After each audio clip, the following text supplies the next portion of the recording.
The basic idea behind help is that if you reach out and help someone else who's going through tough times, you're going to hear two of the most motivational words in the English language, which are thank you, all right, okay. How often do you hear thank you right now? Some of you saying yes, some of you saying no, all right, okay. The more you can hear those two words, thank you, the more you're going to feel better about yourself. And job transition is a mind game. Job search is a mind game. And what you've got to do is you've got to work on yourself so you can walk into that interview 12 foot tall and bulletproof. And there's simple little tricks and tips that will help you to be able to walk into that interview 12 foot tall and bulletproof. First one is work and putting structure. Second one is H is for help. And the basic idea behind help is that when you reach out and help someone else, you're going to feel better about yourself. And then when you reach out and help someone else, you're going to feel even better again. And each of you here are going through your own private little hell right now. But you also know other people who are going through hell. And if you were just to pick up the phone, give someone a hug, give them a few words of support or something like that and say, hey, is there something I can do to help you? You're going to help that person. That person effectively is going to help you and you will get a payback on it. And everyone here goes through difficult times. I remember when I mentioned I worked with Best Foods. I remember quite a number of years ago, I was head of marketing for the organisation. And a couple of weeks after a new CEO came in, he called me and he said, Conor, I want my own man in your job. You can go over to this small business that was about 25% of what I've been used to working on, and you can stay over there. That was basically the way the conversation went. So I was kind of really mad, frustrated, angry. You know the feelings yourself. On the second day in my new office, a place that was kind of as drab and dreary now as I felt, I arrived in after lunch, and there on my desk was a potted plant. Not a pot plant, okay? A potted plant. As bright red flowers brightened the room, but there was a message attached to the plant that really brightened my heart, and it read, Conor, life is not always fair. Hang in there. Signed, Carmel. Now, Carmel was a work colleague that I sometimes butted heads with, but she wasn't a close friend, but it was a really nice act of friendship. And that simple act of kindness helped me and encouraged me to stay in the organisation, where I eventually became quite successful. But that simple act of kindness also helped me to appreciate the impact that simple acts of kindness can have on someone when they are going through tough times.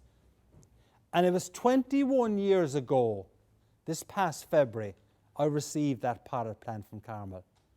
And I can still see that potted plant today when times are tough, when I don't get the business that I want, or when I'm struggling myself.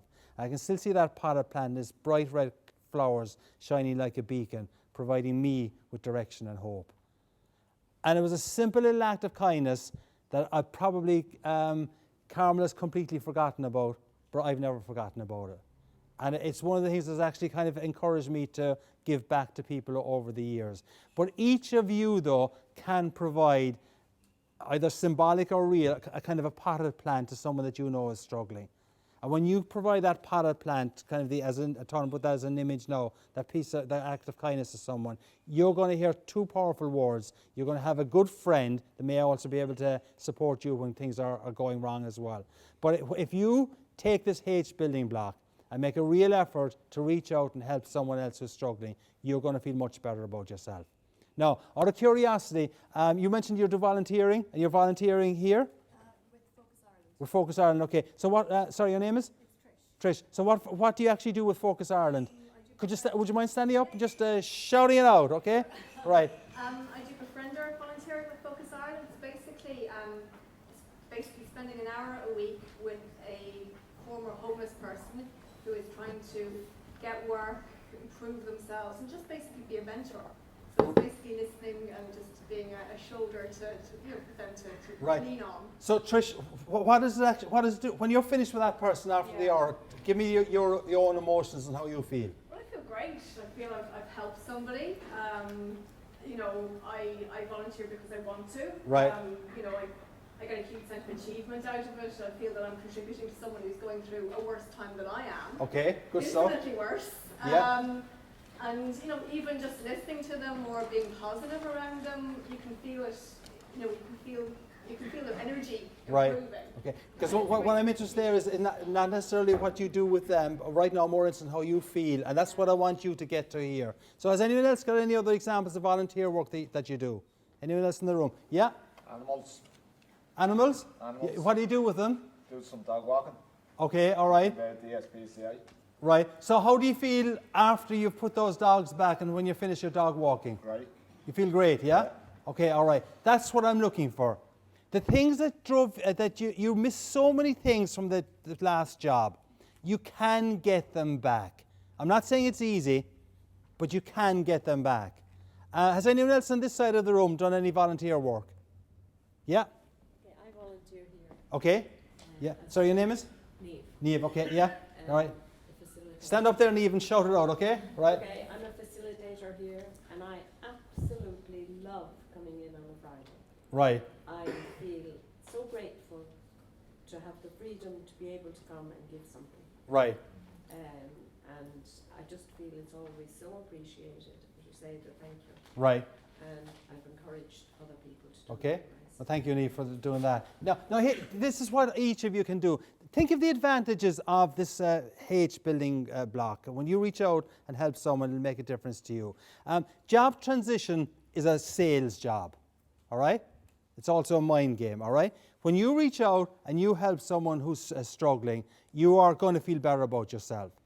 When you get involved in volunteering here or with Focus Ireland, is it? I mean, what you're doing is you're meeting other people that you would not normally meet. You're doing a sales job. You're selling the most important product you've ever sold in your life. And unless people know that you are selling that product, you ain't going to be able to sell that product. When you reach out, help and volunteer with other people, you'll be meeting people who may be able to find you a well-paying job. When you go get involved and volunteer with other people or with other groups, you're getting the heck out of your house, which I would bet 97.3% of you spend too much time in. Okay, we'll talk about that in a few minutes' time. And when you when you're volunteering, when you go to an interview and the recruiter says to you, well, what have you been doing during the job search? And you say, I've been job searching. What else have you been doing? I've been job searching. What else have you been doing? Now, if Trish or Neve actually say that, well, during a job search, I've actually been volunteering with Focus or with Job Care, I've been doing dog walking, that is showing that you've got a level of get up and go and commitment. And it's going to differentiate you from someone who's got the same skill set as you that you're competing with in the interview. The people you're competing with at interviews are very, very similar to you in terms of the resume, skill set, experience. There's only small little things can make the difference. And being able to put structure in your day so you can walk into the room feeling better about yourself, being able to help in the community and then tell the recruiter you've been helping in the community is going to differentiate yourself. Make sense? Yeah. Right. My challenge to you is to think about what ways you can get involved with this H building block. Kind of sounds like H block, doesn't it? Doesn't it? Yeah, all right, okay, right. It's not, all right? But if you can think about what ways you can actually reach out and help, it'll make a real difference to you. I'll give you the, how many people here know who Chris Christopherson is? Yeah. Okay, quite a few of you, obviously, yeah.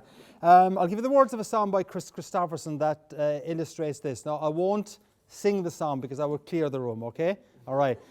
But the words of the song go like this, and it just shows the benefit of payback effectively. And the words go as follows. The scene was a small roadside cafe. The waitress, she was sweeping the floor. 2 truck drivers drinking their coffee. 2 poor kids by the front door. How much are them candies? They asked her. How much do you have? She replied. We've only 1 penny between us. Them's 2 for a penny, she lied. And the daylight was heavy with thunder, the smell of the rain and the wind. But hey, ain't it just like a human? Here comes that rainbow again. One truck driver said to the waitress after the kids went outside, them candies ain't 2 for a penny. So what's it to you? She replied. In silence, they finished their coffee, got up and nodded goodbye. She called, hey! You've left too much money. So what's it to you? they replied. And the daylight was heavy with thunder, the smell of the rain and the wind. But hey, ain't it just like a human? Here comes that rainbow again. For each of you here, I know you're looking for the financial rainbow that will take you out of the mire that you're stuck in right now. But each of you here also needs an emotional rainbow. And if you reach out and help someone, maybe it's your neighbour, get involved in more specific activities, whatever it is, it's going to help you in this job transition process. And it will help you to offset some of the losses that you say you have in the job transition, like socialization, sense of camaraderie and friendliness, that kind of thing. Okay? So structure, help. If you put structure into your life, it'll help you to chief gab the world. If you help other people with organizations or in organizations, it will help you to chief gab the world.